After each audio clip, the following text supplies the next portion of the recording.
رجب کی رات جیسے عموماً شب معراج کہا جاتا ہے، اس میں آپ صلی اللہ علیہ وسلم کو اگر معراج نصیب ہوئی، اگر کا لفظ اس لیے میں بول رہی ہوں کیونکہ تاریخوں میں اختلاف ہے، صحیح معلوم نہیں ہے۔ تو اس کی بنیادی وجہ کیا ہے؟ کہ اس کی وجہ یہ ہے کہ اسلام کے دور اول میں اور پہلے لوگوں میں تاریخوں سے زیادہ دلچسپی نہیں تھی۔ تم تب پیدا ہوئے تھے کہ خربوزے نئے بازار میں آئے تھے، تم تب پیدا ہوئے تھے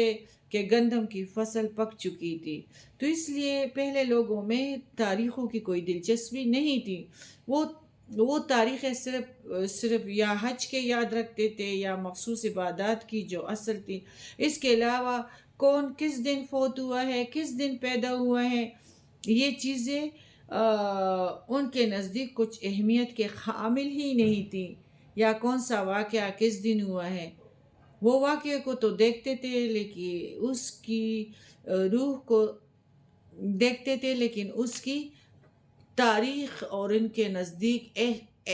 غیر اہم چیز تھی، کیونکہ ان کے ہاں دن منانے کا رواج ہی نہیں تھا۔ آج کل ہم تو کس طرح یعنی وہ کون سے ہمارے کلچر میں آ گئے ہیں، اسلامی کلچر میں آج برتھ ڈے ہے اور آج جنم دن ہے اور آج اینیورسری ہے۔ مسلمان کے لیے تو عید کا دن ہے، اور یا مہینے ہیں رمضان اور حج کے مہینہ اور محرم کا مہینہ، تو یہ ہے ہمارے لیے یہ دین۔ تو اور اگر روزوں کی فضیلت ہے تو روزے رمضان اور حج کا مہینہ ہے، یا اس طرح کچھ اور مہینوں میں فضیلت ہے، جیسے محرم کے روزوں کی فضیلت ہے، ذوالحج کی ابتدائی عشرے کی روزوں کی فضیلت ہے، شعبان کے روزوں کی فضیلت ہے، یا ہر مہینے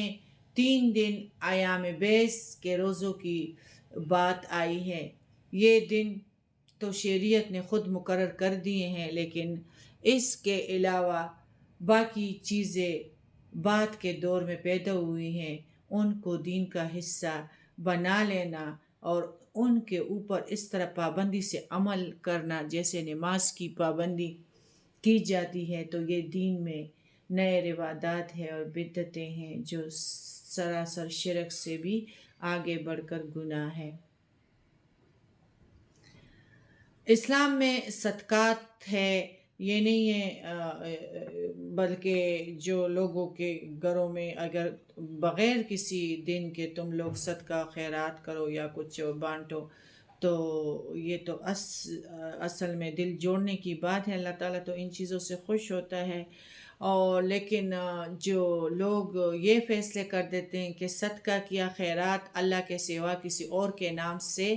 دینا جائز نہیں ہے، جیسے امام جعفر کے نام پر آپ قرآن پاک میں واضح طور پر پڑھ چکے ہیں، سورہ بقرہ میں بھی اس طرح بہت سارے سورہ بقرہ کی ہماری آیات ہے 173 کہ بے شک اس نے حرام قرار دیا تم پر مردار خون، خنزیر کا گوشت، اور جو پکارا گیا اس پر اللہ کے سوا کسی اور کے لیے، یعنی اللہ کے سوا کسی بھی نبی، رسول، ولی، کسی نیک انسان کے نام پر جو کچھ دینا، یعنی اس کی خوشی کے لیے، یہ درست نہیں ہے، شرک ہے۔ ہاں، کسی کی طرف سے صدقہ کرنا اس کی اجازت ہے، کسی کو ثواب پہنچانے کے لیے اگر کوئی شخص دیتا ہے تو اللہ کے نام پہ اور اجر اور ثواب میں نے ان کو پہنچا دیا، اللہ ان کو میں نے بخشوا دیے ہیں۔ مثلاً اپنے والدین کی طرف سے اگر انسان کچھ کپڑا، جوتے کچھ دے دے، کچھ خوراک، کسی بیوہ کی مدد کرے، کسی کا قرض دار کا قرض اتارے، یا قربانی کرے، حضور صلی اللہ علیہ وآلہ وسلم کی طرف سے قربانی کرے یا کسی اور کی طرف سے آپ کر سکتے ہیں، یہ ٹھیک ہے، لیکن کسی کے نام پہ کرنا کہ وہ ہم سے خوش ہو جائے تو یہ شرک ہے۔ تو کوئی بھی ایسا کام کرنا کسی انسان کو چاہیے، زندہ ہو یا فوت ہو گیا، مثلاً اگر کوئی شخص زندہ ہے اور آپ اس کے ساتھ نیکی صرف اس لیے کر رہے ہیں کہ قیامت کے دن اللہ سے چھڑوا لے، تو یہ تصور بھی بالکل غلط ہے۔ ہاں، یہ اس لیے کر رہے ہیں کہ وہ دنیا میں آپ کو نیکی کی طرف لے جائے اور وہ اور بات ہے۔ کیا رجب کے پورے ماہ کے اندر روزہ رکھنا منع ہے یا 27ویں رجب کو؟ یہ نہیں کہ پورے ماہ روزے نہیں رکھ سکتے۔ نفلی روزہ جو عادتاً لوگ پیر کو بھی عادی ہوتے ہیں، جمعرات کو تو وہ رکھ سکتے ہیں، اور جو ایام بیس کے روزے ہیں 13، 14، 15 وہ بھی رکھے جا سکتے ہیں۔